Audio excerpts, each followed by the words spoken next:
Okay. Hello students, this is Ravi sir. अभी ये video बहुत ही इम्पोर्टेंट होने वाली है। अभी जो भी स्टूडेंट्स लोग 10th के एग्जाम दे रहे हैं या 12th के एग्जाम दे रहे हैं या वॉटेवर जो भी आप एग्जाम के लिए है, तो सब लोग मेरे को पूछे सर कोई इम्पोर्टेंट मतलब टाइम टेबल बता दो या क्या करें तो एग्जाम में ज्यादा मार्क्स आए, क्या करना चाहिए। लेकिन सबसे पहले तो आप ये देख लो कि आप बेसिक नीड क्या है, कि आप लोगों को सच में परसेंटेज लाने हैं या नहीं लाने। अभी आप बोलोगे सर ये आप क्या बात कर रहे हो, तो मैं यही बात कर रहा हूँ क्योंकि बहुत सारे स्टूडेंट लोग मेरे को ऐसा क्वेश्चन आके पूछते हैं सर क्या करें तो मैं खाली पास हो जाऊं, सर क्या करें तो मैं खाली कुछ भी करके मेरे को 100 में से 35-40 मार्क्स लाने हैं बस। तो सबसे पहले मैं आपको ये बोलना चाहूंगा कि आप लोग सबसे पहले ये सब भीख मांगना बंद कर दो। समझ में आ रहा है मैं क्या बोल रहा हूँ कि भगवान मेरे को बस खाली पास कर दो, मेरे को कुछ भी करके खाली 35 मार्क्स लाने हैं, 40 लाने हैं, 50 लाने हैं। पहले इस टाइप के भीख मांगना बंद कर दो। मेरे को बहुत ही ज्यादा गुस्सा आता है ऐसे स्टूडेंट्स को देख के। जो भी स्टूडेंट मेरे को ऐसा बोलता है कि सर मेरे को खाली पास होने का बता दो फॉर्मूला। अरे भाई पास नहीं होना है, इतने सारी पॉपुलेशन है, आप पास होगे तो कभी भी पास नहीं होंगे। समझ में आ रहा है मैं आपको क्या बोल रहा हूँ। आप अगर ऐसा टारगेट रखते हो कि मेरे को खाली 35 लाना है, मेरे को 40 लाना है, तो आप कभी भी पास नहीं होंगे, मैं आपको गारंटी दे रहा हूँ। आप एटलीस्ट बड़ा तो सोचो, एटलीस्ट 70 का तो सोचो। खाली 35 में से तो आपका क्या होगा, इससे अच्छा तो आप फेल ही हो जाओ। 35 मार्क्स लाके आप करोगे भी क्या, इतने सारे आपका पॉपुलेशन है। आपको पता है कि खाली एक प्यून की जॉब के लिए लाखों लोग अर्जी कर रहे हैं, और आप पास हो भी गए तो फिर आपको कुछ भी नहीं मिलने वाला। एटलीस्ट सबसे पहले मैं आपको बोल रहा हूं कि आप अपना एम बड़ा रखो, आप अपना गोल को बड़ा रखो। एटलीस्ट 70 रखो, 80 रखो, 90 रखो। समझ में आ रहा है मैं क्या बोल रहा हूं। तो सबसे पहले आप उसके लिए रेडी रखो, नहीं मेरे को पास नहीं होना है, मेरे को भीख नहीं चाहिए, कभी भी मेरे को भीख चाहिए ही नहीं, मैं लाऊंगा 70 लाऊंगा 60, तो एटलीस्ट सोचो।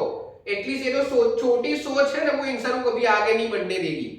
सबसे पहले आप ये सोचो कि सब मेरे को एटलीस्ट जो फेल वाले हैं वो 60 का सोचो, जो 60 वाले वो 70 80 का सोचो। समझ में आ रहा है, बस वो सोच के अभी आप अपना चालू कर दो। अभी अगर मैं आज बोलूं तो बोर्ड के एग्जाम के लिए सिर्फ और सिर्फ ज्यादा से ज्यादा 2 महीना है। 2 महीना ही आपको मेहनत करना है, फिर आपके पास मैक्सिमम 3 to 4 मंथ का आपको वेकेशन मिलने वाला है। यही टाइम में आपका जितना हो सके उतना पूरा का पूरा झोंक दो बुक में, मोबाइल को छोड़ दो, ये सब छोड़ दो। सबसे पहले आपको मेंटल स्ट्रांग होना पड़ेगा। मेंटल स्ट्रांग होगे तब जाके आपका ये सब शेड्यूल वगैरह जो भी होगा वो बनेगा। तो सबसे पहले आपको क्या करना है, फर्स्ट तो आप ये भीख मांगना बंद करो कि भगवान मेरे को ये दे देना, वो दे देना। सब स्टूडेंट सोचते हैं कि भाई देखो मेरे को 20 मार्क्स का आ जाएगा, फिर मैं आजू बाजू में से कुछ ना कुछ देख लूंगा और फिर मैं कुछ भी करके पास हो जाऊंगा। ऐसे नहीं होने वाले हो, ये पहले क्लियर हो जाओ। सबसे पहले आपको इतना गोल होना चाहिए कि मैं कुछ भी करके मतलब सो के उठूं और तुरंत मेरे को बोर्ड की एग्जाम दो लेनी हो ना, तो भी एटलीस्ट मेरे कितने मार्क्स आने चाहिए, मेरे 70 तो आएंगे ही आएंगे। देखो मैं मेरे एक फ्रेंड की बात करता हूँ, जब मैं कॉलेज टाइम पे था ना, तब मेरे एक फ्रेंड था, मतलब पूरा दिन बस कॉलेज के कैंपस में बैठा रहता था, केटीएम लेके घूमते रहता था। आजू बाजू में मतलब गर्लफ्रेंड वगैरह थी उसकी, लेकिन उसकी एक आदत क्या थी पता है आपको, जब वो एग्जाम यूनिवर्सिटी के एग्जाम में आया था ना, तब तब वो क्या करता था, मतलब जो रिसिप्ट वगैरह थी ना, वो रिसिप्ट भी मतलब ऐसी ध्यान से निकालता था, वो रिसिप्ट भी उसकी फटी हुई होती, इतनी सारी उसने मोड़ दी थी। और फिर वो पेन भी लेके नहीं आता था, पूरा दिन वो घूमता था, पेन भी लेके नहीं आता था, पेन भी दूसरे की लेता था। लेकिन जब उसके हम लोग मार्क्स देखते थे, जब वो सप्लीमेंट्री पढ़ता था, तब वो सबसे ज्यादा क्लास में सबसे ज्यादा लिखने वाला स्टूडेंट वही था।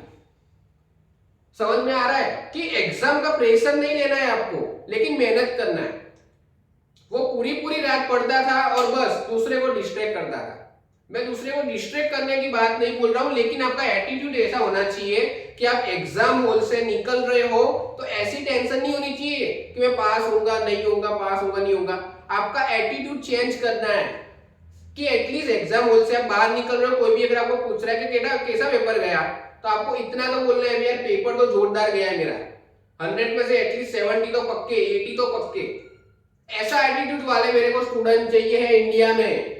ऐसे भीख मांगना बंद कर दो।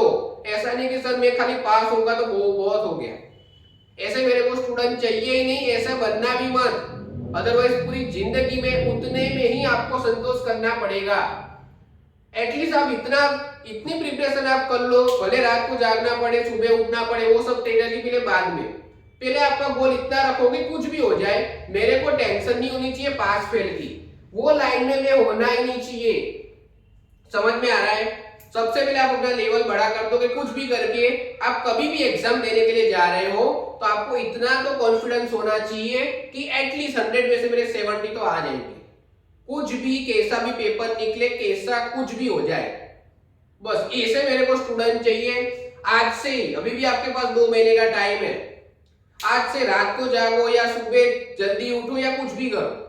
तो सबसे पहले आपको क्या करना है, पहले गोल डिसाइड कर दो, अपना एम डिसाइड कर दो, और एटलीस्ट इतना तो आपको करना ही है कि आप अपने जैसे कि कोई भी जैसे कि 12th में है तो 80% का टारगेट रखो, 90 का रखो, लेकिन एटलीस्ट टारगेट आपको अप रखना है।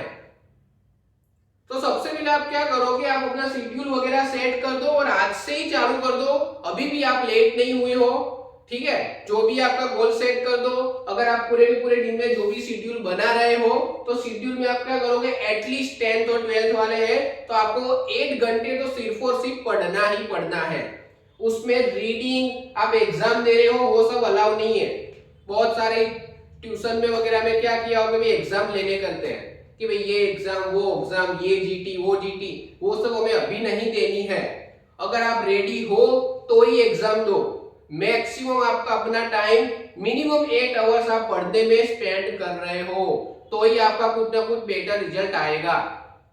कुछ भी कैसे भी शेड्यूल बनाओ, अपने अकॉर्डिंग बना सकते हो, किसी का भी अकॉर्डिंग आप बनाओ, लेकिन आपका एटलीस्ट 8 आवर जाना चाहिए, ठीक है।